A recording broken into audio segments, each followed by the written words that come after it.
Chapter 19. And it came to pass in those days, when there was no king in Israel, that there was a certain Levite sojourning on the side of Mount Ephraim, who took to him a concubine out of Bethlehem Judah. And his concubine played the whore against him, and went away from him unto her father's house to Bethlehem Judah, and was there 4 whole months. And her husband arose, and went after her, to speak friendly unto her, and to bring her again, having a servant with him, and a couple of asses. And she brought him into her father's house. And when the father of the damsel saw him, he rejoiced to meet him. And his father-in-law, the damsel's father, retained him, and he abode with him 3 days. So they did eat and drink, and lodged there. And it came to pass on the 4th day, when they arose early in the morning, that he rose up to depart. And the damsel's father said unto his son-in-law, Comfort thine heart with a morsel of bread, and afterward go your way.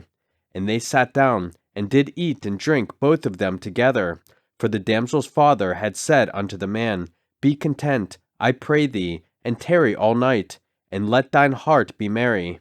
And when the man rose up to depart, his father-in-law urged him. Therefore he lodged there again. And he arose early in the morning on the 5th day to depart.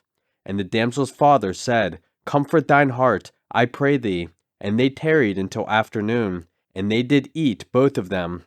And when the man rose up to depart, he, and his concubine, and his servant, his father-in-law, the damsel's father, said unto him, Behold, now the day draweth toward evening. I pray you tarry all night. Behold, the day groweth to an end. Lodge here, that thine heart may be merry. And tomorrow get you early on your way, that thou mayest go home. But the man would not tarry that night, but he rose up and departed, and came over against Jebus, which is Jerusalem. And there were with him 2 asses saddled.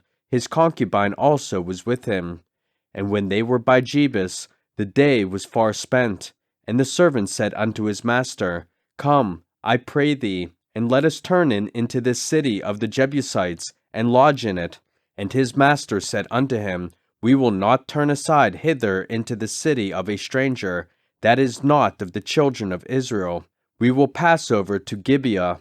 And he said unto his servant, Come, and let us draw near to one of these places to lodge all night, in Gibeah or in Ramah. And they passed on and went their way.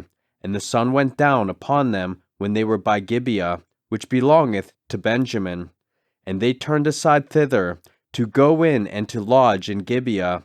And when he went in, he sat him down in a street of the city, for there was no man that took them into his house to lodging.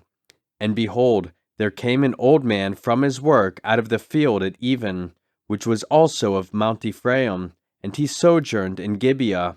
But the men of the place were Benjamites. And when he had lifted up his eyes, he saw a wayfaring man in the street of the city. And the old man said, Whither goest thou, and whence comest thou? And he said unto him, We are passing from Bethlehem Judah toward the side of Mount Ephraim. From thence am I. And I went to Bethlehem Judah, but I am now going to the house of the Lord. And there is no man that receiveth me to house. Yet there is both straw and provender for our asses, and there is bread and wine also for me, and for thy handmaid, and for the young man which is with thy servants. There is no want of anything. And the old man said, Peace be with thee. Howsoever let all thy wants lie upon me, only lodge not in the street. So he brought him into his house, and gave provender unto the asses, and they washed their feet, and did eat and drink.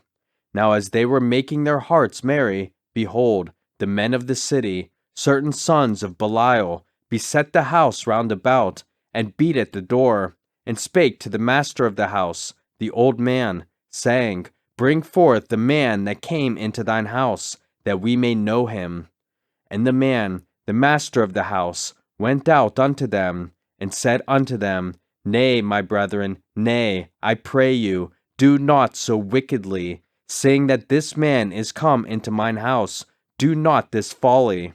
Behold, here is my daughter a maiden, and his concubine. Them I will bring out now, and humble ye them, and do with them what seemeth good unto you. But unto this man do not so vile a thing. But the men would not hearken to him.